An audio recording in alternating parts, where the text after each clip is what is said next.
Ya podemos iniciar. Ok. Pues muy buenas tardes. En nombre de Rosenbeck Heredia Bonetti, a todos los que nos han hecho el honor de aceptar nuestra invitación para participar en este primer coloquio virtual que inaugura una nueva época, como casi todo lo que se está produciendo a partir de la pandemia. Y vemos cómo en esta oportunidad también pudiéramos decir que un tropezón nos hace avanzar, nos hace subir los pies, nos hace crear. Y esto es fruto también la comunicación virtual, la comunicación a distancia, de lo que son los avances, lo que trae la nueva tecnología. Y también la nueva tecnología trae cosas no tan positivas y parte de eso es lo que nosotros quisiéramos destacar en este coloquio sobre descripción de protección de datos en el teletrabajo y la realidad dominicana. Este es un tema que está vigente, latente y que nuestros expositores van a desarrollar en la forma que acostumbramos. Cada uno tendrá su participación con su tiempo de exposición. Las preguntas, ya le va a decir Mónica, serán por escrito y nuestro moderador José pues tendrá también a cargo el recoger el fruto de todas esas exposiciones.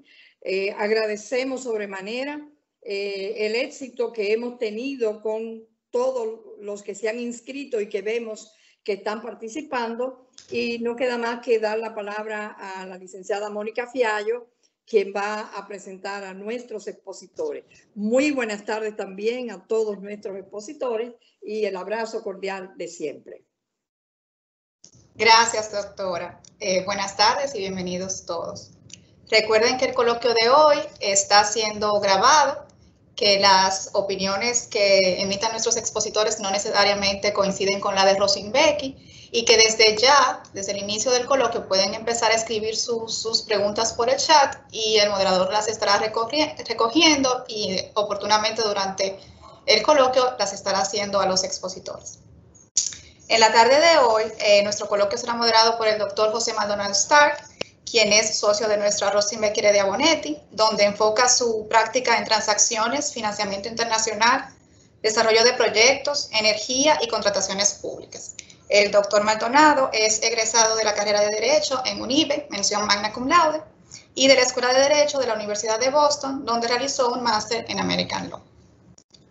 Como expositores contaremos con la licenciada Angelina Angelov, quien es Office Manager de nuestra firma, donde trabaja, entre otras cosas, en el desarrollo de proyectos organizacionales, planes estratégicos, innovación y gestión de conocimiento. La licenciada Angelov es miembro de la Asociación de Administradores Legales de los Estados Unidos.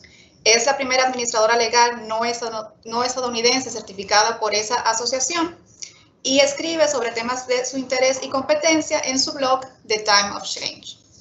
También contaremos con el doctor Joan Batista, quien es asociado senior de nuestra firma y es el coordinador del Departamento de Litigios. El doctor Batista tiene vasta experiencia en resolución de conflictos y enfoca su práctica en la representación de empresas de diferentes ramas, tales como hidrocarburos, bancaria, hotelera y telecomunicaciones. Es egresado de UNIBE y tiene maestrías de Derecho de Administración de Empresas y Derecho Administrativo y Gestión Municipal de las universidades de Palermo, Buenos Aires, Argentina, y Castilla-La Mancha, en España, respectivamente. Finalmente, contaremos con nuestra invitada especial, a quien agradecemos su colaboración en este coloquio, que es la licenciada María Waleska Álvarez, que es especialista en negociación, transformación digital, innovación y tecnologías de la información y comunicación. Es presidenta ejecutiva del NAP del Caribe, miembro de la Junta Directiva de AdoFintech y actualmente es presidente del Comité TIC de AmCham RD. La licenciada María Waleska es egresada de la Pucamaima, mención magna cum laude, y ha realizado estudios superiores en la Universidad Pompeu Fabra en Barcelona, España, en la Universidad de Harvard y en la Universidad Virtual del Instituto Tecnológico de Monterrey. Bienvenidos todos y cedo la palabra al doctor Maldonado, quien va a moderar nuestro coloquio del día de hoy. Muchas gracias, doctora Campillo. Muchas gracias, Mónica Fiallo. Bienvenido a todos los que están participando en este coloquio. Yo, en mi condición de moderador, solamente quiero dar una breve introducción al tema. Y es básicamente que la situación que surge con motivo de la pandemia ha obligado a las empresas a reinventarse rápidamente. Y el teletrabajo es una realidad que, si antes era excepcional, ahora se ha convertido en algo muy habitual y ha venido para quedarse. Las empresas enfrentan ahora varias situaciones complejas y el teletrabajo es una de las principales. Entre los aspectos legales a tener en cuenta al momento de hablar de teletrabajo se destacan sobre todo aquellos aspectos que conciernen al derecho laboral, y dentro de ellos cabe mencionar el tema de las jornadas de trabajo, de las herramientas de trabajo, del entorno laboral, de los gastos en que puede incurrir el trabajador o el empleador y del derecho a la desconexión, entre otros. Sin embargo, uno de los puntos que más preocupan a las empresas en torno al teletrabajo es la protección de datos y la ciberseguridad, por todas las consecuencias que ello implica en materia de seguridad de la información. La protección de datos en el teletrabajo es un gran desafío que requiere un compromiso continuo y un esfuerzo mancomunado de empleadores y trabajadores. Ante la implementación y permanencia de esta nueva modalidad, revelaremos en este coloquio algunas medidas necesarias para crear una cultura de ciberseguridad, al tiempo que analizaremos los derechos fundamentales que pueden verse comprometidos y los conflictos que pueden surgir por el incumplimiento de las normas aplicables a la protección de datos a la luz de la Constitución, las leyes y la Resolución 23/2020 del Ministerio de Trabajo. A continuación, voy a ceder la palabra a nuestra gerente administrativa de oficina, Angelina Angelov, quien nos hablará un poco sobre los retos de la ciberseguridad. Angelina, adelante. Gracias, José. Primero, una vez más, agradecer por acompañarnos en nuestro coloquio jurídico en el día de hoy. En esta ocasión, solo en el formato virtual. En el año, vamos a decir, el año 2020 será para el mundo un antes del nuevo estilo de operar de muchas empresas en el futuro. En general, la virtualidad no es nueva. Hace más de 10 años en la oficina comenzamos experimentando los modelos de conectar operaciones con nuestra oficina en Puerto Plata, pero también por el otro lado tratando de lograr una mayor flexibilidad a través del beneficio en ese momento del teletrabajo. A la medida que aprendemos a usar más y mejor las tecnologías, nos ayudan a generar tiempo extra para compartir con nuestros seres queridos. La modalidad de teletrabajo tiene muchas ventajas, pero a la par con las innovaciones tecnológicas cada vez más mayores están los desafíos. Y el reglamento sobre el teletrabajo deja claro que la responsabilidad de proteger de datos y las informaciones que no son del dominio público es de todos. Principios del mes de enero de este año, y aquí voy a iniciar compartiendo unos slides. La empresa Gartner, que es una de las empresas líder mundial de consultoría e investigación de las tecnologías de información, publicó el siguiente informe. Y me van a permitir un minuto en lo que subamos el PowerPoint.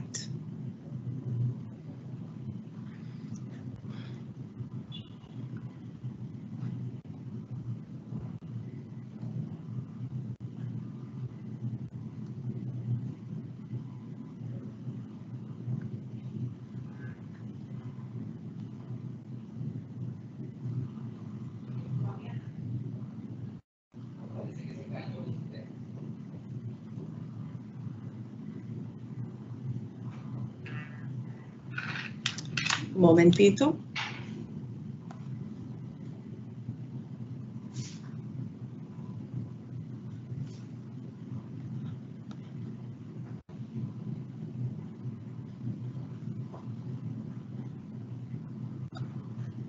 Está tomándose su tiempo para cargar. ¿Lo pueden visualizar? Por favor, que alguien me confirme. Sí, lo podemos visualizar, Angelina. Perfecto. Adelante. Okay. Tenemos el slide, pueden seguir. Sí.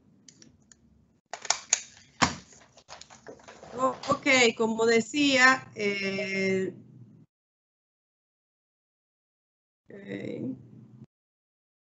bien, este fue el reporte. Gartner es una empresa líder de consultoría e investigación de las tecnologías de información y lo que quiere señalarnos el reporte que básicamente la ciberseguridad es la segunda mayor preocupación y también la fuente de riesgo corporativo después de los riesgos regulatorios y de cumplimiento. Estamos viendo un aumento en ciberataques. Sectores más frecuentes entre el año 2018 y 2020, según el reporte que se publicó este año como parte de la agenda del Foro Económico Mundial en Davos, son las empresas de tecnología seguidas de servicios financieros, alimentos, etc. Las grandes corporaciones y grandes oficinas de abogados pueden ser afectadas a través de sus colaboradores, tanto internos como externos. Hace 2 semanas, víctima fue Jones Day, que el principio de mes de febrero, fue Goodwin Procter, ambas firmas de abogados líderes, y la brecha ocurrió en transferencia de archivos a través de los programas de un proveedor externo. Los teletrabajadores, al igual que los proveedores externos, son responsables de la custodia de información, tanto de la prevista por el empleador para la ejecución del teletrabajo, como la generada producto de sus labores. Es decir, también deben proteger los datos vulnerables o toda información que no es del dominio público. Estamos hablando de los datos almacenados, los datos en proceso y los datos en tránsito. La pandemia ha reforzado la necesidad crítica de políticas y programas de ciberseguridad diseñados para hacer frente, pero también a disminuir, a la medida de lo posible, las potenciales amenazas en la era digital. El objetivo de esta primera parte del coloquio es conocer los retos de ciberseguridad, las políticas necesarias para disminuir los riesgos de un acceso no autorizado a los datos y los sistemas de información, y como último punto, conocer la importancia de gestión de cambio hacia la cultura de ciberseguridad. El Día Internacional de Seguridad de Información surgió en el año 1988 y fue la consecuencia del primer caso de propagación de un malware. En ese momento ya se llamaba gusano de Morris. En ese entonces, ese afectó el 10% de las máquinas que estaban conectadas en Internet. Para finales del 2020, según IoT Analytics, la cantidad de dispositivos conectados en todo el mundo alcanzaba 21.700 millones, de los cuales 54% formaban parte del Internet de las cosas. En octubre de 2019, American Bar Association publicó el reporte tecnológico en el cual señalan que una persona promedio utiliza alrededor de 36 aplicaciones basadas en las nubes en su diario vivir. Hoy tenemos secuestro de datos, violación de información personal a través de phishing, suplantación de identidad, ingeniería social, brechas de seguridad de los firewall, brotes de virus, todo eso con un solo objetivo: acceso a los datos y de sus clientes.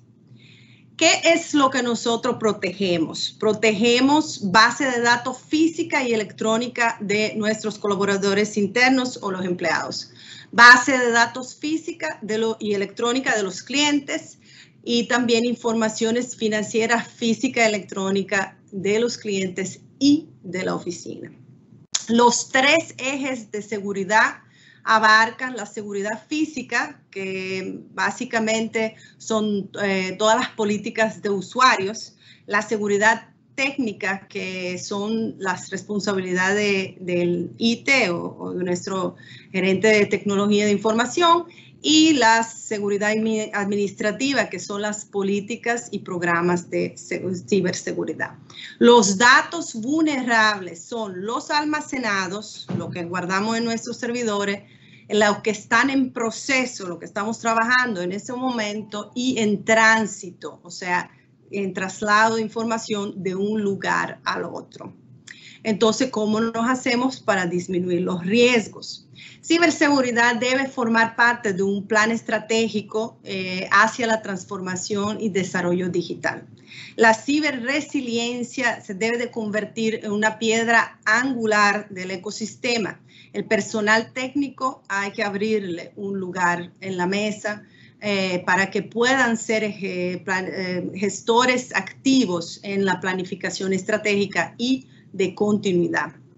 Las políticas de seguridad se deben basar en una evaluación de riesgo y abordar controles de acceso y manejo de identidad, planificación de recursos para la continuidad que incluye la recuperación de desastre, operaciones, desde la perspectiva de operaciones, la seguridad y monitoreo de sistemas, proveedores de servicios, es decir, nuestros colaboradores externos, y también la evaluación periódica de riesgo o test de penetración y respuesta de incidentes.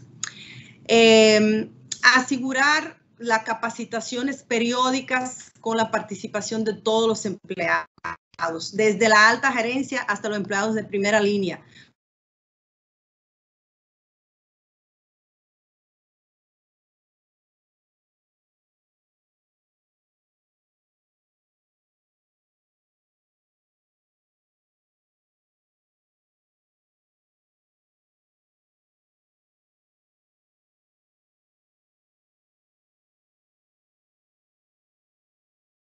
Es decir, esos problemas necesitan recursos financieros, necesitan los recursos humanos.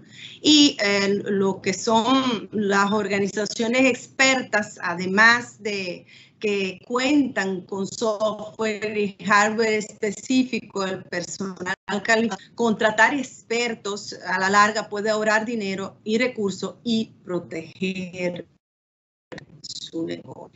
Tecnología, en caso de impulsar estos cambios dentro de la empresa, puede ser nuestro principal aliado. Básicamente es obligar a los usuarios a adaptarse a ciertas conductas.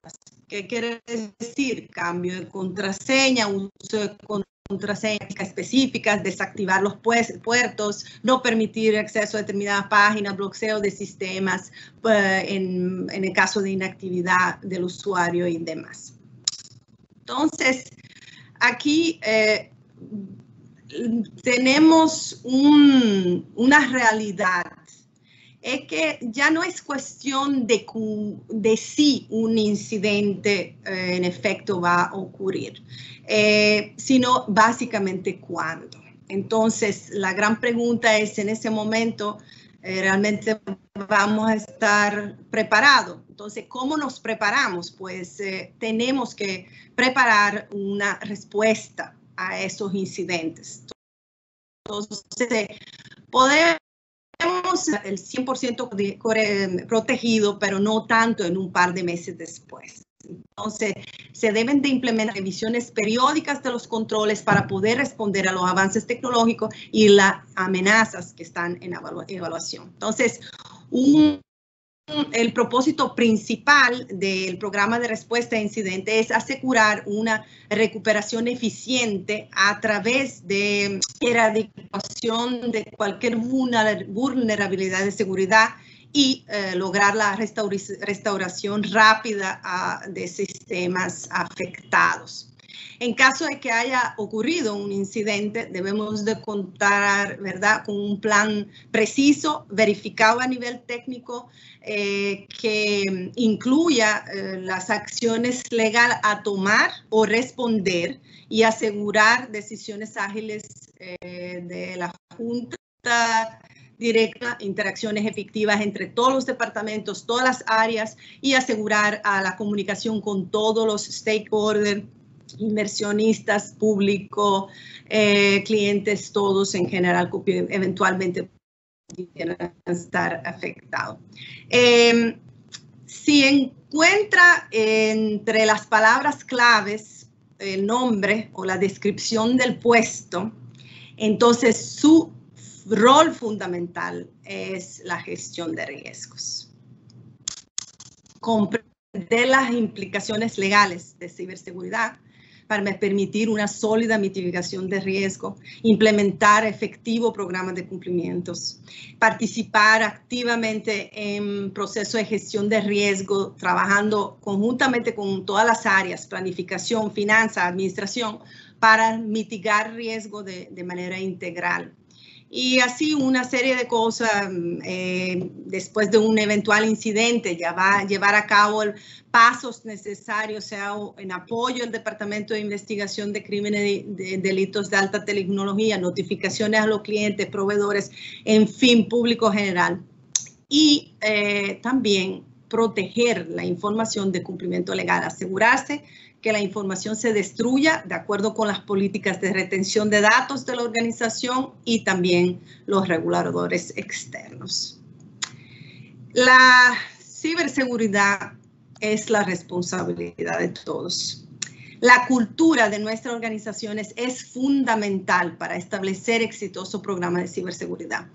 La cultura es cómo hacemos las cosas y son los líderes los que marcan las pautas. No se requieren profundos conocimientos técnicos, se requiere de una visión, apoyar la inversión en seguridad y modelar en buenos hábitos de su seguridad personal. Y para concluir, los que están teletrabajando, las buenas prácticas incluyen no colocar sus contraseñas escritas en un post, cosa que muchas veces cometemos ese error, no dejar que sus hijos menores utilicen los dispositivos donde tienen la data de la oficina, usar la encriptación, pero no olvidar de que no hay forma todavía de poder descifrar algo que ha sido criptado, es decir, guarde bien su clave con la cual ha hecho la encriptación. Memorias USB deben usarse, ejemplo, un Iron Key, un Apricom, las memorias que vienen ya prediseñadas para la encriptación y mantener los archivos personales separados de los archivos de la oficina. Pero además de eso, limitar, por ejemplo, si está en la casa, a los demás la posibilidad de encontrar su router, usar una conexión segura, VPN, para conectar con su oficina. Si viajan, no ingresar datos sensibles en computadoras públicas, o si se encuentra en un lugar público y desea trabajar desde este lugar, mucho menos ingresar sus datos en una red abierta, bibliotecas, cibercafé, hoteles. Y finalmente, usar social media con sabiduría. No compartir su información personal en las cuentas corporativas y viceversa. Para concluir, solo me queda una vez más agradecer por su atención y dejarlos con nuestra invitada especial, la licenciada María Valesca, quedando evidentemente luego a su disposición para contestar cualquier pregunta. Muchas gracias. Gracias, Angelina. Antes quizás de pasar a María Valesca, yo quería quizás puntualizar lo que tú muy bien has dicho, y es que básicamente, si bien la resolución del teletrabajo asigna la responsabilidad de la protección de la data al trabajador, no es menos cierto que el empleador tiene la función de informar al teletrabajador sobre la protección y el manejo de esos datos. Pero más que todo, es ese empleador el que va a resultar más afectado en el caso de que haya quizás una vulneración a su sistema de seguridad en la información, por lo que es importante adoptar esas medidas de seguridad física, técnica y administrativa. Dicho esto, quisiera yo dar la palabra a María Valesca Álvarez, como ya han dicho, presidenta ejecutiva del NAP del Caribe y nuestra invitada especial para que nos hable de su experiencia y de las estadísticas, cómo han venido aumentando a propósito de la pandemia en términos de ciberataque. María Waleska, el podio es tuyo. Muchísimas gracias. Yo quisiera pedirles eso, si me pueden proyectar para tomar control de la presentación.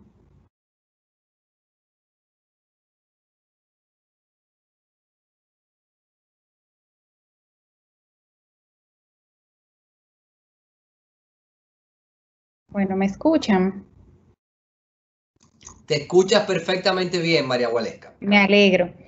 Bueno, pues yo quisiera primero darle las gracias infinitamente a todo el equipo de Rusin-Becky Heredia Bonetti. La verdad que para mí un placer, feliz de compartir con ustedes, felicitarlos además por esta iniciativa. Ciertamente el tema de ciberseguridad es un tema que debe de estar en la agenda prioritaria de todas las instituciones públicas y privadas, porque la realidad es que el tema de ciberseguridad ya desde antes de la pandemia estaba situado, de acuerdo al último reporte del Foro Económico Mundial, como el cuarto riesgo más importante al cual las empresas deberían de prestarle atención, solo seguido por 3 que eran efectos directos de los cambios climáticos y temas no causados por el hombre.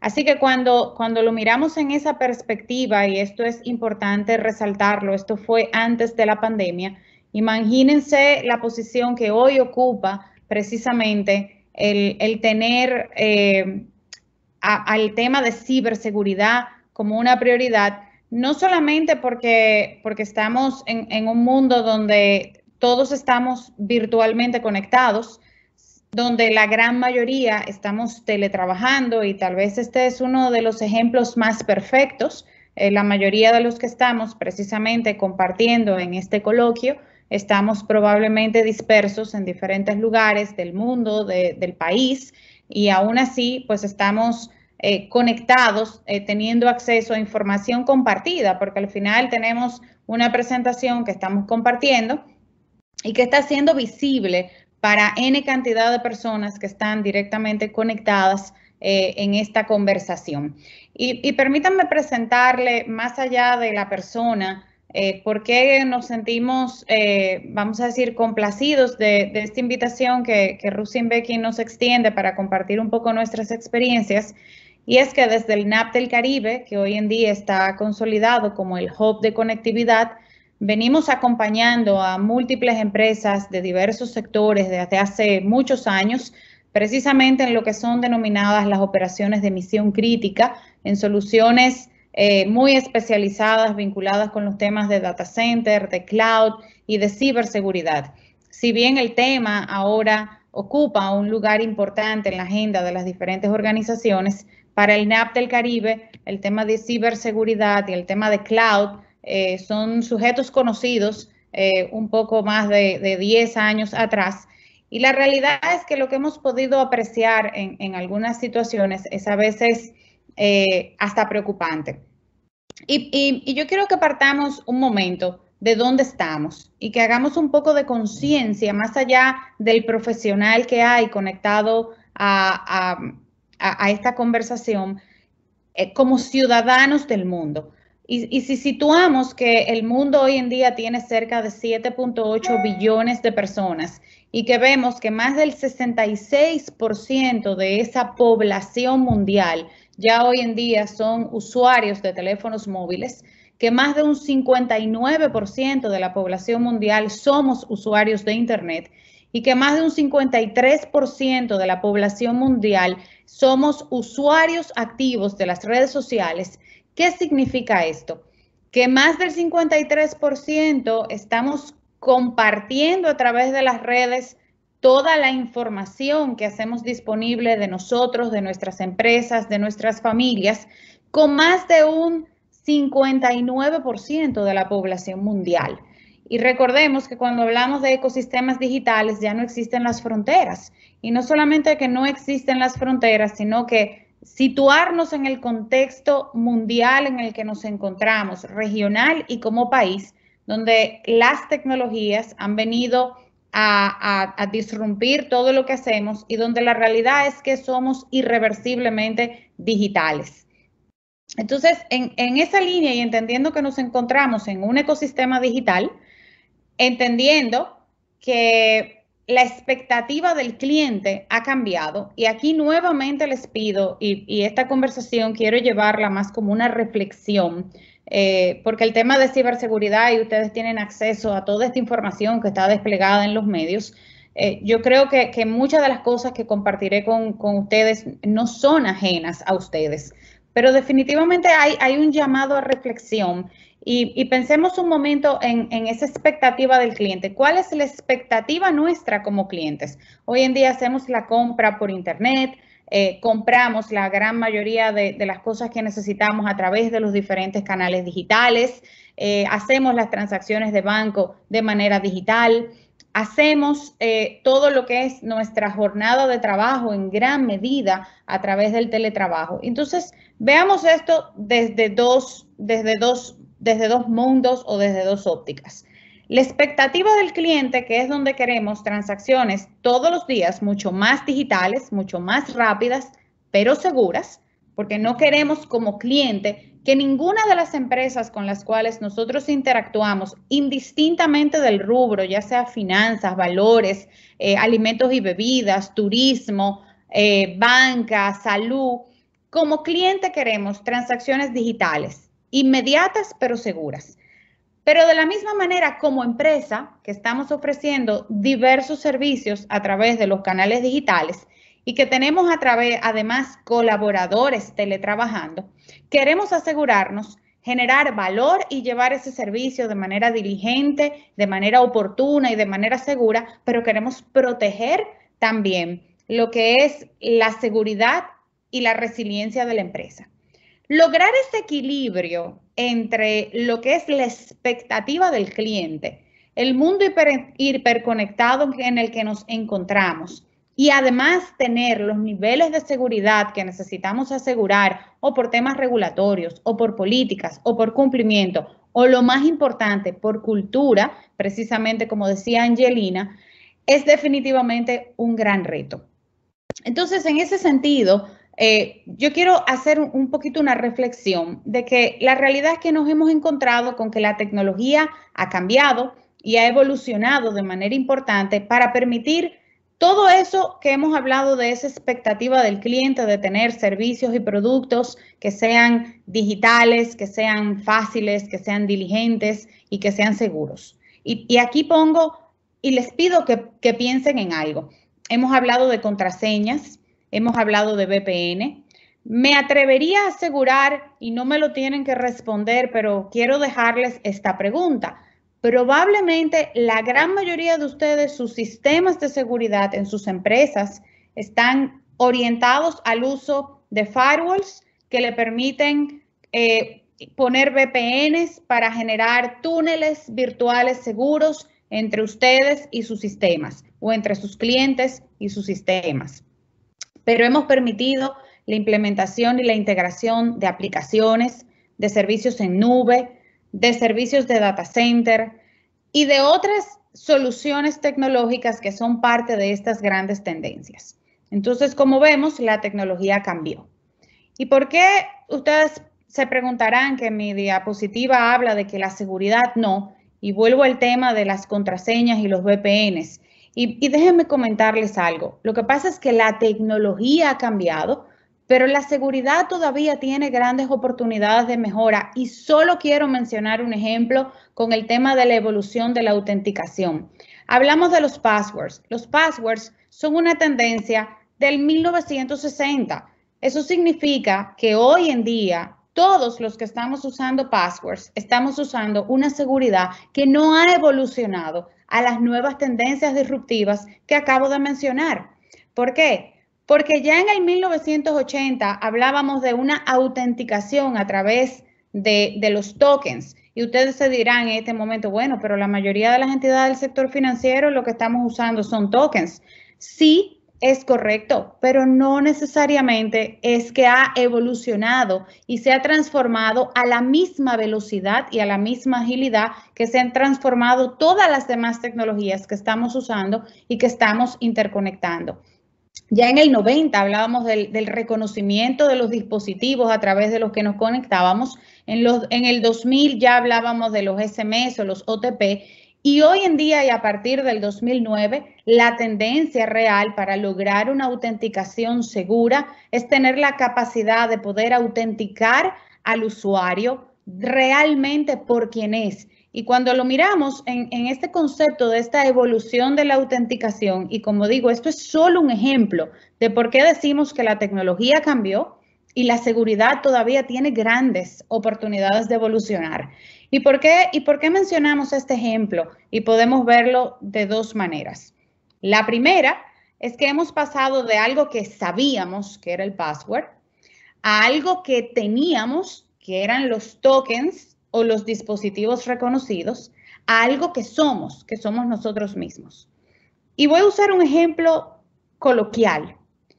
Mi abuelita, que iba a la sucursal del banco todas las semanas, la oficial del banco sabía perfectamente bien quién era mi abuelita, lo que le gustaba, lo que no le gustaba, dónde vivía, cuáles eran sus cuentas, sus productos, sus patrones de consumo. El oficial del banco conocía perfectamente bien quién era mi abuelita. Mirando ese mismo contexto en mi hija, el oficial del banco probablemente nunca va a ver a mi hija.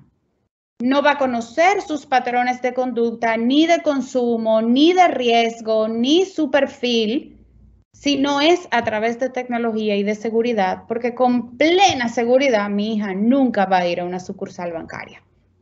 Entonces, fíjense cómo hemos evolucionado en la tecnología que usamos para hacer disponible todos nuestros servicios, pero en seguridad seguimos en gran medida usando herramientas de seguridad que hoy en día están obsoletas y que datan del 1960. Y lo dejo solo como una reflexión para que entendamos que la realidad es que estamos en un ecosistema digital y donde, si bien hay grandes oportunidades, como decía la doctora Campillo al inicio de esta conversación, también tenemos efectos negativos que tenemos que cuidar. Y es que hoy en día uno de los mayores activos que tiene una empresa es precisamente su información. Y nunca había sido tan crítico y tan importante proteger esa información, que además todos los días es mucho más y se necesita de manera mucho más expedita. Entonces, hagamos un repaso de lo que ocurrió en el 2020 y solo usando algunos ejemplos. Si miramos lo que ocurrió en la República Dominicana, hubieron cerca de 68 millones de intentos de ataques. En América Latina y el Caribe se calcula que hubo cerca de 15.000 millones de ataques solo los primeros meses de la pandemia, donde la gran mayoría de personas, empresas y países nos vimos abocados a un proceso de cuarentena y de encuartelamiento. Esto solo ocurrió los primeros meses de la pandemia. ¿Por qué? Porque tenemos años hablando de transformación digital, pero llegó la pandemia y las empresas no tuvieron otra alternativa que efectivamente acelerar todos esos procesos de transformación que probablemente estaban pensados para 2 o 5 años y tuvieron que implementarlos en cuestión de semanas y meses. ¿Esto qué significa? Que ha habido claramente una aceleración y por lo tanto hay una posibilidad inmensa de que los parámetros tanto de seguridad física y lógica no hayan podido evolucionar con la misma rapidez que tuvieron que evolucionar las diversas empresas para hacer disponibles sus canales digitales, y volvemos a esa expectativa del cliente. Como empresas nos movemos por la expectativa del cliente y el cliente quiere transacciones ágiles, rápidas, pero no olvidemos, las quieren seguras.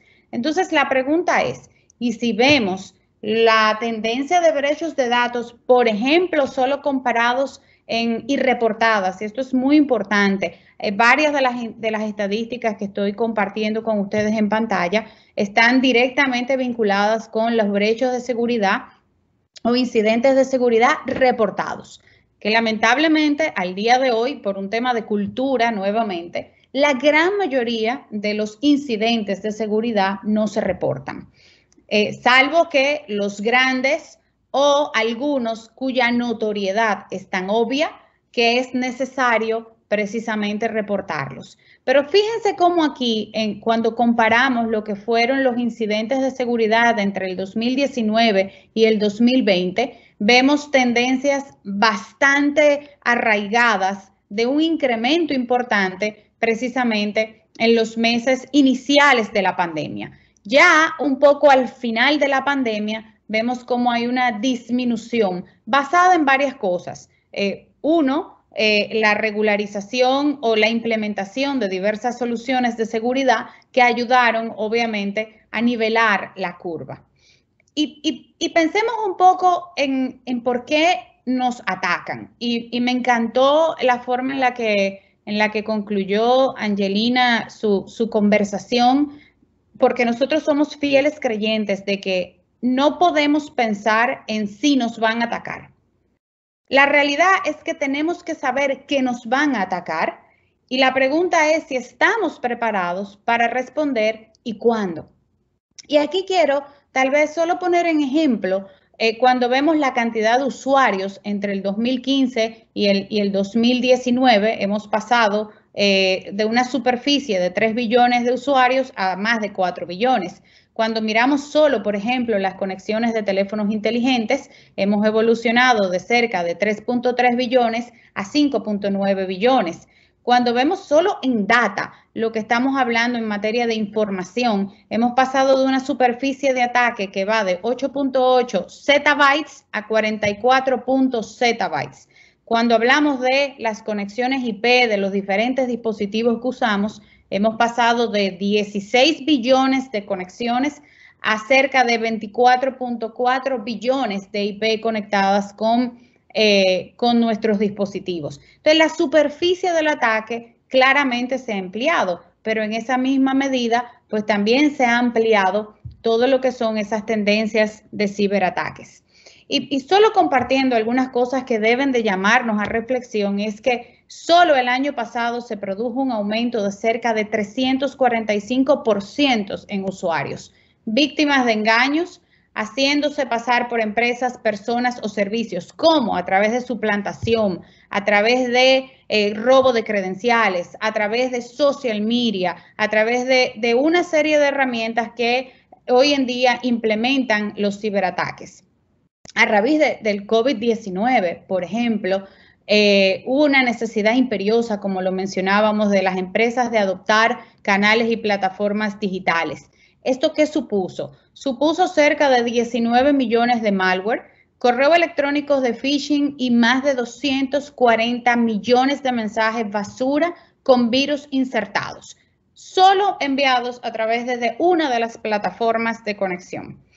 Y cuando miramos, por ejemplo, que más de 22,000 nuevos dominios que prometían ventas de equipos de protección, de desinfectantes, de medicamentos, eran dominios que en su gran mayoría estaban todos comprometidos.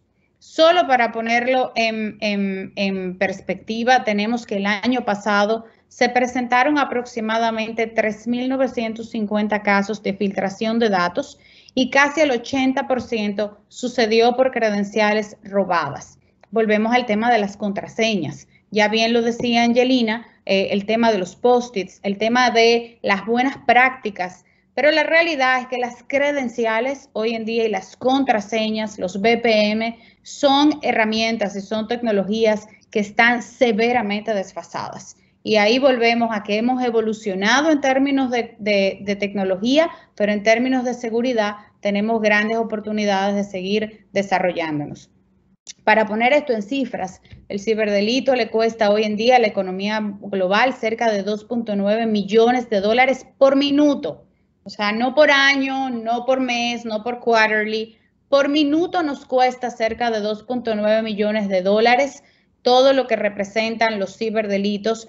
Y nuevamente quiero enfatizar que estos son estadísticas sobre los incidentes reportados. Aquí no están calculados aquellos incidentes que no son reportados a los oficiales. Lo otro que debo de mencionar es que ya hoy en día, de acuerdo a información generada por el BID y por el World Economic Forum, el ciberdelito hoy es el cuarto ilícito más rentable, después de la trata de personas, la droga y el narcotráfico. Luego sigue el ciberdelito como uno de los negocios ilícitos más rentables que existen, con además el beneficio de una mucho menor exposición y riesgo para los ciberatacantes. ¿Por qué? Porque nos atacan desde cualquier parte del mundo. Se calcula que el costo promedio de una filtración de datos en el 2020 fue de cerca de 3.8 millones de dólares. Imagínense lo que esto puede representar para una empresa que no esté preparada. Y nuevamente la pregunta no es si nos van a atacar, sino cuándo. El otro tema que es importante compartir y es que todos pensamos que un ciberataque requiere de altos niveles de complejidad. Déjenme contarles que menos de un 4% de todos los ciberataques realmente requieren de elementos de complejidad importantes. Eso quiere decir que el otro 96% de ataques son relativamente fáciles de hacer. Y la forma más simple de ver esto es como cuando llegamos a un hotel y empezamos a pasar por los pasillos del hotel a ver qué habitaciones están abiertas. Seguro que nos vamos a encontrar en ese hotel con varias habitaciones abiertas en las que entramos, podemos robar y salimos sin ni siquiera tener ningún tipo de control. Así de simple puede verse el tema de los ciberataques cuando vemos que menos de un 4% realmente requieren de niveles de complejidad. Y así pudiéramos compartir muchísimas otras estadísticas de lo que estamos viendo y cuál ha sido la tendencia en los últimos meses y años. Y quiero aprovechar para desmitificar un hecho, y es que pensamos que el tema de los ciberataques es un tema de prioridad del sector financiero o del sector bancario. La realidad es que en los últimos años hemos visto cómo ha mutado el fraude y cómo han mutado los ilícitos a otras industrias. ¿Por qué? Porque ya no robamos el dinero de las cuentas, robamos información. Y los ciberatacantes entienden que en cualquier entidad donde hayan menos complejidades para sustraer la información, que la van a poder hacer monetizable en lo que ellos denominan o en lo que se denomina la Deep Web, que es la Internet profunda donde se transacciona toda la información que se sustrae a través de los ilícitos, en realidad la información hoy en día tiene mucho más poder, es mucho mayor capacidad de monetizar que la propia información de las cuentas bancarias y además es mucho más fácil de sustraer de otras industrias o de otras empresas donde la madurez en materia tecnológica y de seguridad tal vez no es avanzada o tan avanzada como las naturales del mercado. Y solo para ponerles un ejemplo, antes y unos años atrás, a la Deep Web entraban los ciberatacantes a vender las tarjetas de crédito que robaban. Hoy en día es mucho más costoso un récord médico de una persona que el récord bancario de una persona. Y esto tiene que ver nuevamente con la capacidad que tienen los ciberatacantes de monetizar la información que se roban. Así que me encanta el concepto que ha planteado Rusin-Beck y Heredia Bonetti y lo felicitamos de hablar de la ciberseguridad como una estrategia. Y esa es la realidad, porque ¿de quién es la responsabilidad de un tema de ciberseguridad? No es del director de seguridad, no es del director de tecnología. La estrategia de ciberseguridad tiene que ser una estrategia que venga desde el más alto nivel gerencial de la empresa, tiene que permear a la corporación completa, desde lo que es el consejo de directores hasta todos los mandos medios y clericales de la empresa. Porque al final todos tenemos acceso a información sensible de una compañía, en sus más o en sus menos niveles. Y por lo tanto, la ciberseguridad tiene que definitivamente verse como una estrategia de la organización que tiene que ser multicanal, que tiene que mantener un monitoreo constante, que tiene que tener la habilidad de desactivar y de reaccionar a ataques con diligencia, que tiene que definitivamente ser a prueba de futuro. Y aquí algunas recomendaciones y mis 2 centavos para ir cerrando.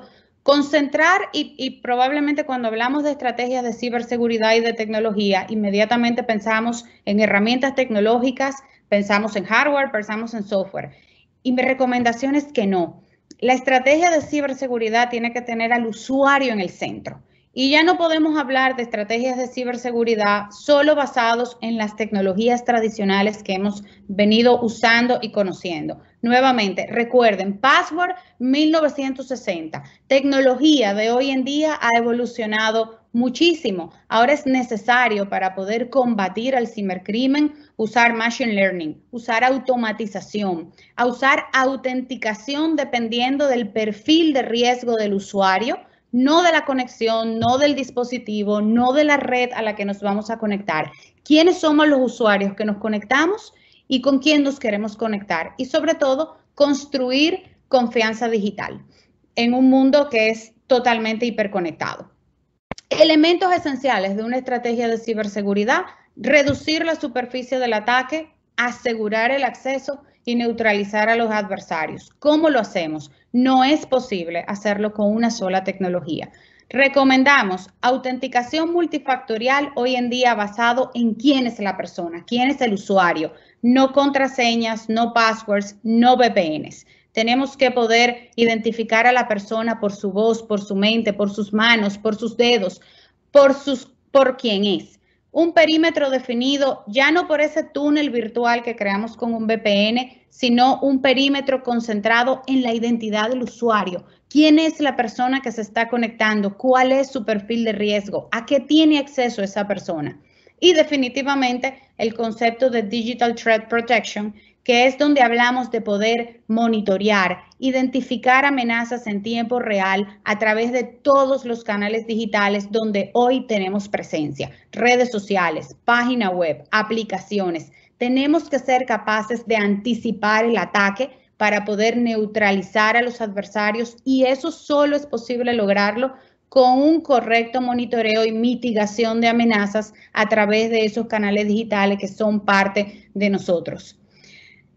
Me impactó muchísimo cuando el señor Jack Welch dijo que definitivamente cuando el cambio externo es mucho más rápido que el interno, el fin está cerca.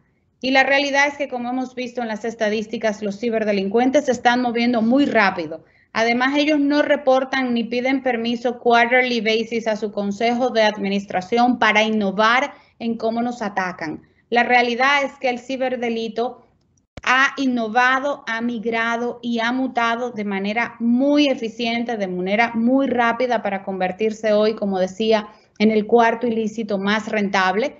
Así que mi recomendación, y como les decía, todas estas estadísticas no son más que números que ustedes pueden encontrar a través de las diversas medios y redes sociales, pero yo quería tal vez provocar en esta conversación una reflexión y que ojalá que sirva para que estos retos, que son retos de todos y de todas las industrias y de todos los niveles de la organización, entendamos que la seguridad tiene que cambiar y tiene que evolucionar así como ha evolucionado la tecnología, y que implementando nuevos conocimientos, nuevos procesos y nuevas herramientas tendremos una mayor oportunidad para hacer un uso responsable de nuestra información y sobre todo lograr esa resiliencia organizacional a las que nos debemos en cada una de nuestras organizaciones. Así que sin más, agradecer nuevamente al equipo de Rusin-Becker y Diabonetti, y quedo de ustedes para cualquier pregunta o inquietud. Aquí dejo también los datos de la empresa si en algún momento algunos quieren abordar en mayor detalle algunos de los conceptos que hemos compartido en la tarde de hoy. Muchísimas gracias.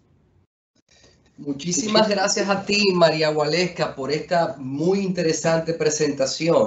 La realidad es que con la pandemia se ha venido produciendo una proliferación de ataques informáticos importantes, y yo creo que las organizaciones y las empresas tienen que tomar una postura para poder protegerse. El problema al final del día no es que una empresa corre el riesgo de quedarse unas horas sin la información o quizás unos días, sino también el gran desprestigio que tiene una vulneración a la seguridad de información de estas empresas y las responsabilidades que de ellos se derivan cuando tú ves comprometida la información de sus clientes, de sus usuarios, de sus proveedores y de sus relacionados. Yo quiero quizás exhortar a todos los participantes del coloquio que hagan sus preguntas. Yo lo que voy a hacer por razones de tiempo es que la voy a acumular quizás hasta el final, pero aprovechando la presencia de María Waleska, quizás sería bueno escuchar de su parte si ella nos pudiera decir bien rápidamente quizás cómo una empresa puede conocer sus niveles de vulnerabilidad a ataques cibernéticos y niveles de penetración. Sí, con muchísimo gusto. Mira, qué buenísima pregunta, porque la realidad es que el perfil de riesgo de cada empresa es particular e individual. El perfil de riesgo de una pyme o de una empresa mediana no necesariamente es el mismo nivel de riesgo y construimos nuestra estrategia de seguridad dependiendo de nuestro perfil de riesgo. Y eso se construye de diversas maneras. Podemos hacer... las empresas pueden hacer auditorías de seguridad para identificar dónde están sus áreas de mayor vulnerabilidad.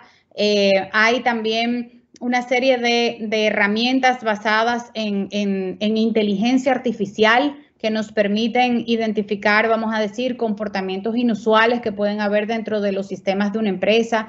Nosotros, por ejemplo, usamos una tecnología que es la tecnología de Darktrace. Es una tecnología basada en inteligencia artificial que nos permite a nosotros poder identificar anomalías o comportamientos irregulares de una red o de los usuarios de una red en determinadas empresas.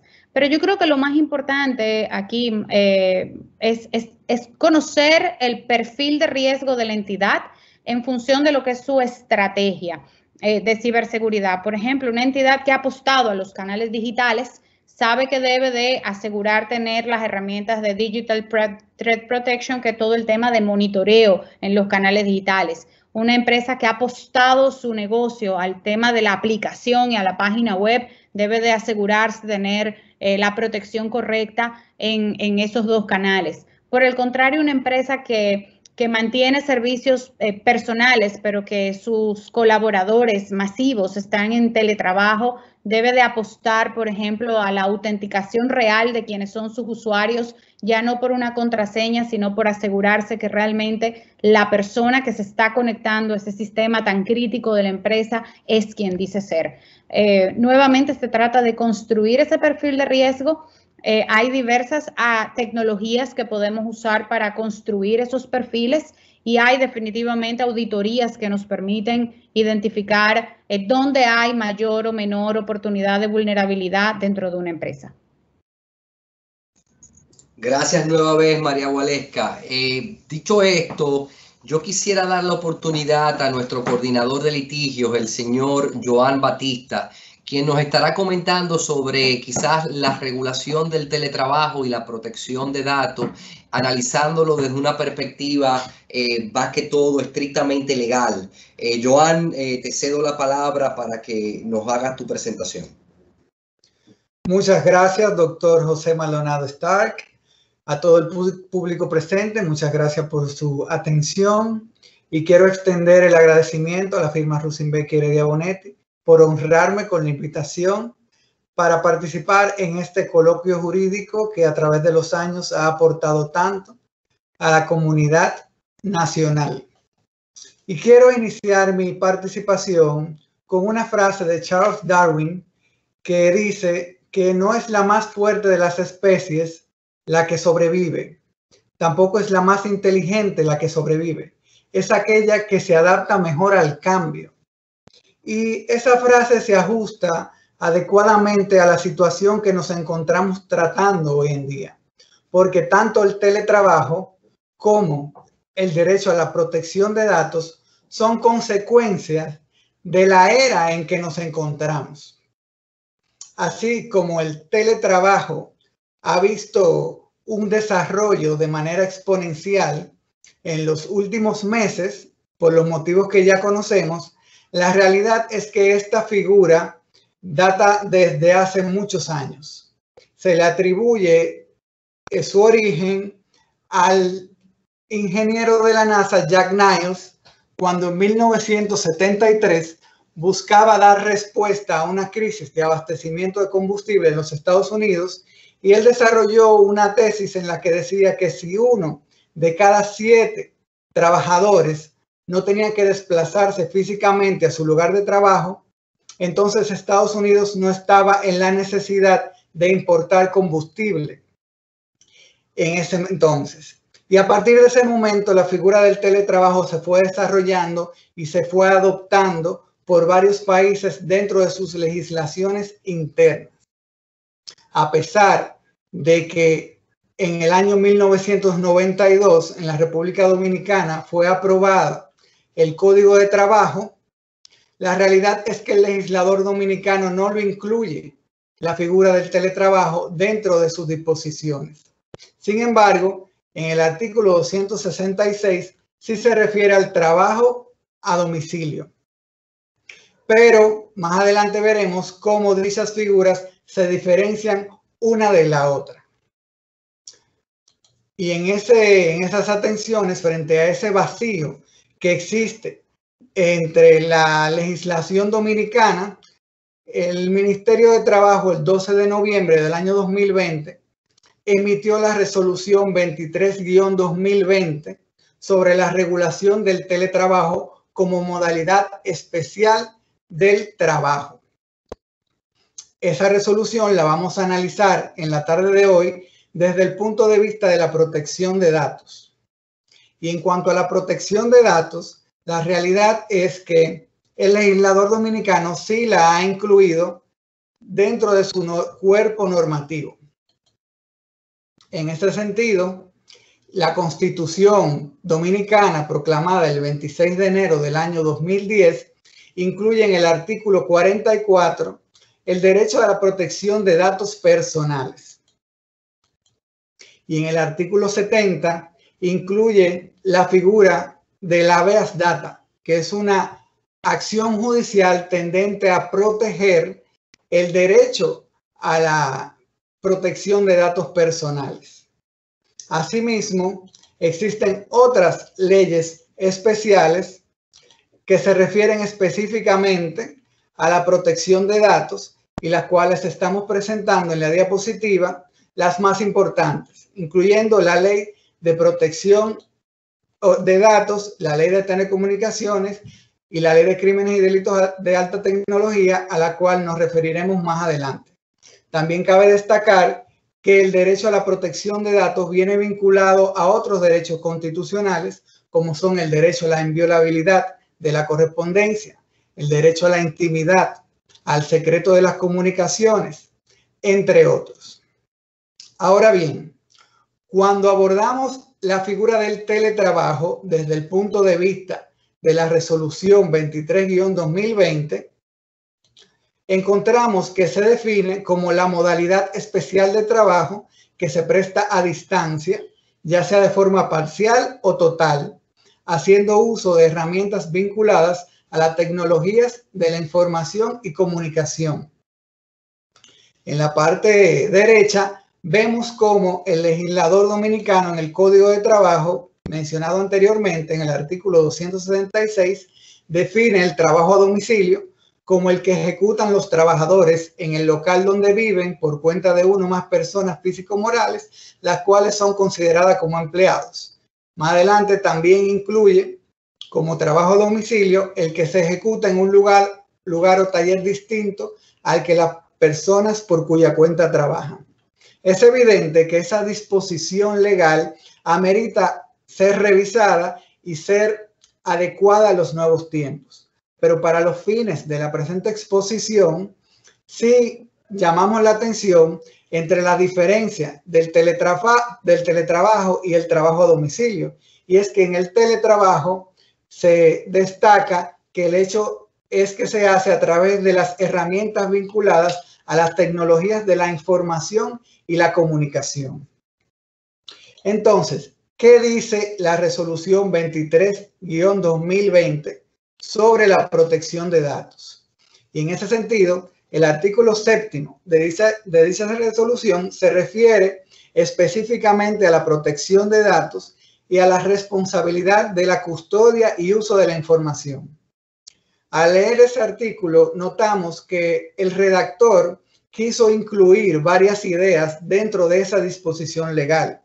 Y a mi opinión, parecería no ser aconsejable desde el punto de vista de la técnica de redacción normativa, porque pudiera resultar un poco confuso o un poco difícil para la lectura de esa disposición. Y es por esto que yo en la diapositiva siguiente desgloso lo que establece ese mismo artículo 7º cuando está, por un lado, en cuanto al teletrabajador, se establece que es responsable de la custodia y uso de la información, tanto de la información provista por su empleador para la ejecución del teletrabajo, como de la información generada producto de sus labores. También dice que esa información deberá ser usada exclusivamente para la ejecución de sus funciones. En cuanto al empleador, establece que le corresponde informar al teletrabajador sobre la protección y el manejo de datos, informar del riesgo y sanciones que conllevaría el uso indebido de los mismos, así como informar la prohibición del uso de los equipos y de las herramientas informáticas por parte de terceros. Ahora bien, habiendo analizado ese artículo 7º sobre la protección de datos en el teletrabajo, surge la pregunta de qué pasa si el teletrabajador incumple con su responsabilidad de custodia y uso de esa información. En ese sentido, nos dirigimos a lo que establece el Código de Trabajo de la República Dominicana, recordando que en el artículo 44, una de las obligaciones de los trabajadores es guardar rigurosamente los secretos técnicos, comerciales y de fabricación de los productos a cuya elaboración concurran directa o indirectamente, así como toda la información de la cual tenga conocimiento en ocasión de su trabajo. Pero el artículo, en ese mismo sentido, 88 del Código de Trabajo, establece que puede dar por terminado el contrato de trabajo despidiendo al trabajador, en el numeral 9, por revelar el trabajador los secretos de fabricación o dar a conocer los asuntos de carácter reservado en perjuicio de la empresa. Es decir, que desde el aspecto de relación contractual o laboral entre el empleador y el trabajador, si el trabajador incumple con ese deber de resguardar la información y divulga o revela asuntos de carácter privado en perjuicio de la empresa, entonces se da la terminación del contrato de trabajo por despido.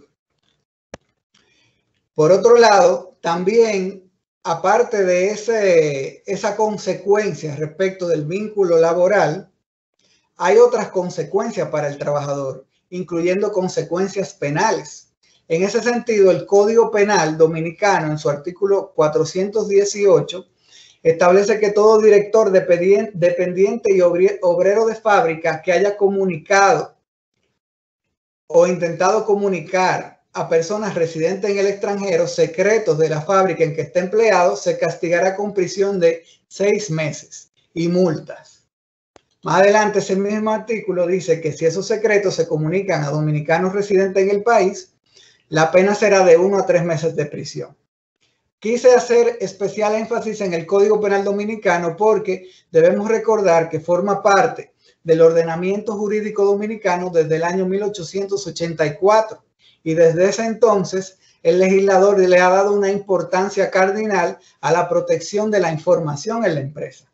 Ahora bien, trasladándonos hacia el año 2013, nosotros nos encontramos con la Ley Orgánica de Protección de Datos, que dentro de sus principios establece el deber de secretos y la seguridad de los datos. Y en caso de que se incumplan algunas de esas disposiciones, esa ley en su artículo 88 establece una sanción de prisión correccional de 6 meses a 2 años y una multa de 100 a 150 salarios mínimos vigentes. Aparte de la disposición de esa legislación, existen otras disposiciones de leyes especiales como la Ley sobre Crímenes y Delitos de Alta Tecnología, en la cual en su artículo 10 establece las sanciones por daños y alteración de datos. Y en ese párrafo se establece que si esos hechos son realizados por un empleado o un ex empleado o una persona que presta servicios de manera directa o indirecta a una persona física o jurídica afectada, entonces la pena se establece de 1 a 3 años de prisión y una multa de 6 a 500 veces el salario mínimo. En definitiva, vemos cómo la legislación dominicana tiene disposiciones especiales tendentes a regular la protección de los datos personales y de los datos de las empresas. Sin embargo, en la actualidad carecemos de una ley que regule el teletrabajo. Y a nuestro entender, esto es un mandato de la Constitución en su artículo 62, cuando establece que es la ley quien dispondrá de las regulaciones tendentes a los contratos de trabajos y sus modalidades. Así también, otra de los retos que tiene el Estado Dominicano se refiere a reducir la brecha digital para dar un mayor acceso a las personas al teletrabajo. Y en cuanto a las recomendaciones, me refiero al artículo 3 de la resolución 23-2020, que condiciona la aplicación de la modalidad del teletrabajo a un acuerdo escrito, lo que debe ser visto por las empresas como una oportunidad para hacer constar sus políticas de protección de datos, para definir cuáles son los asuntos de carácter reservados, para establecer los deberes de seguridad de los datos y definir cualquier otro deber que asegure una buena y sana relación laboral entre las partes, a la vez que se da cumplimiento al deber de información que establece la resolución 23-2020, antes mencionada.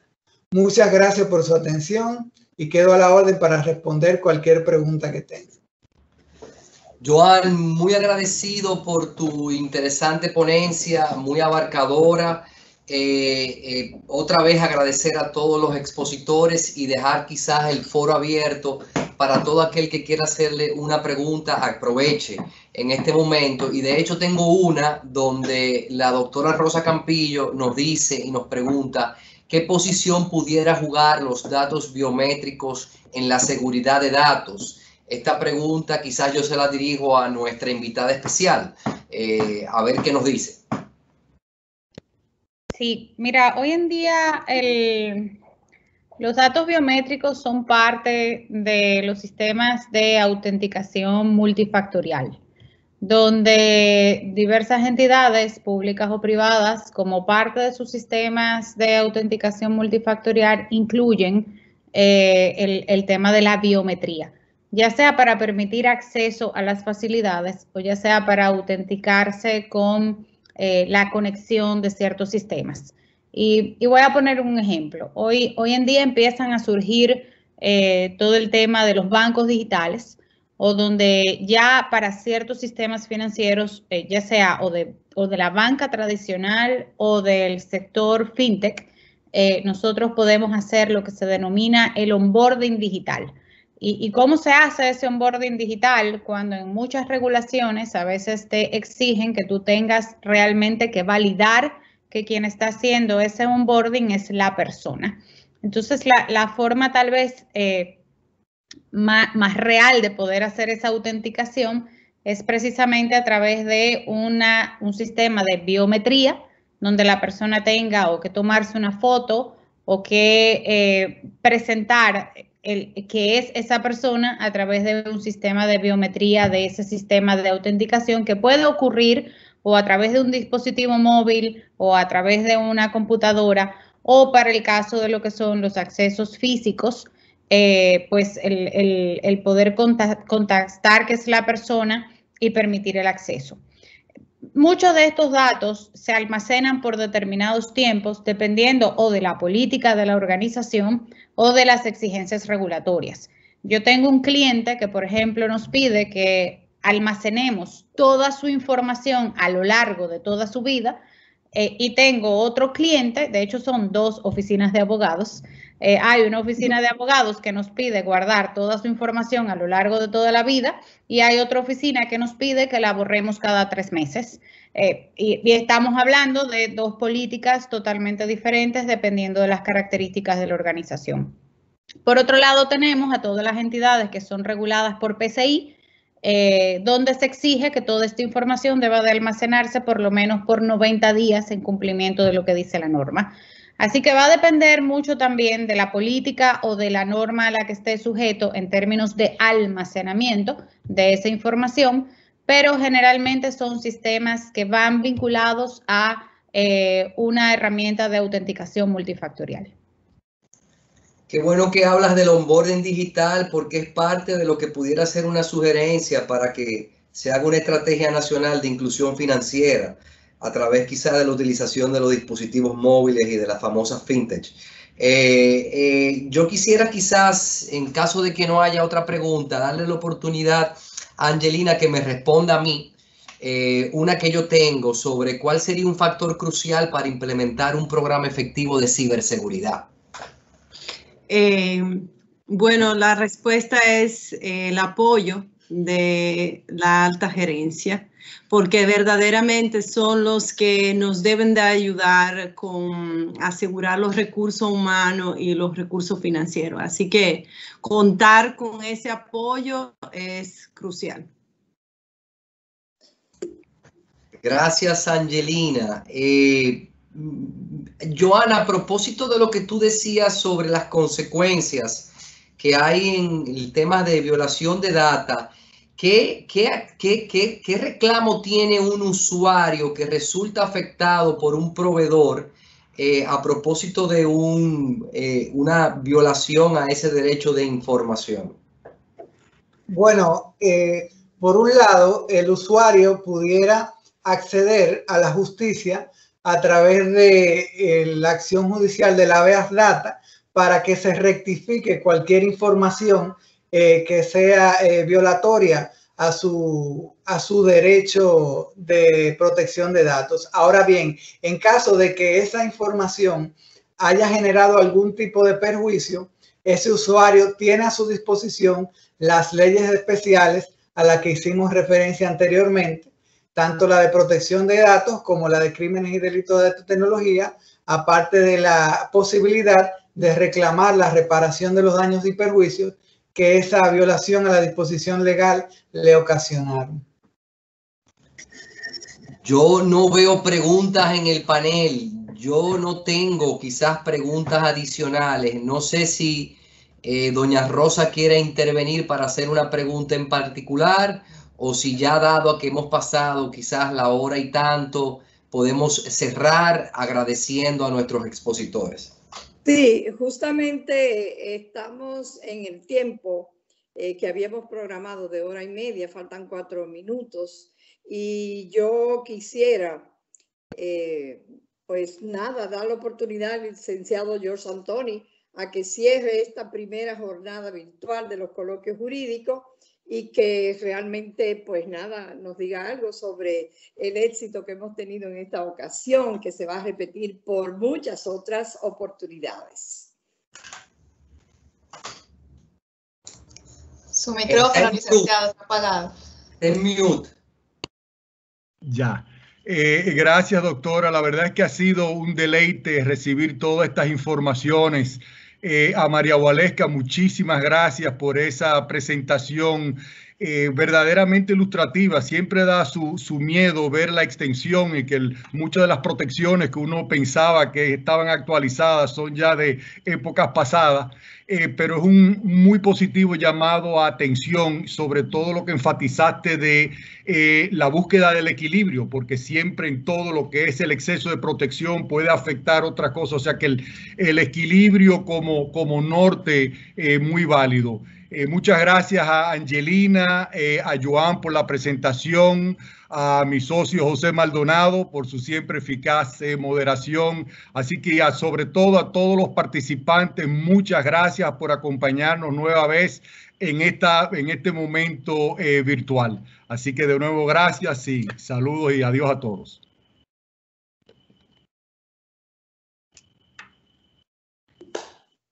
Gracias a todos y hasta la próxima entrega, señores. Para nosotros ha sido un verdadero placer. Al final del día, yo creo que el mensaje será que la ciberseguridad y la inversión en ciberseguridad tiene que verse básicamente como lo que es una inversión y no necesariamente como un gasto. O sea que hasta la próxima.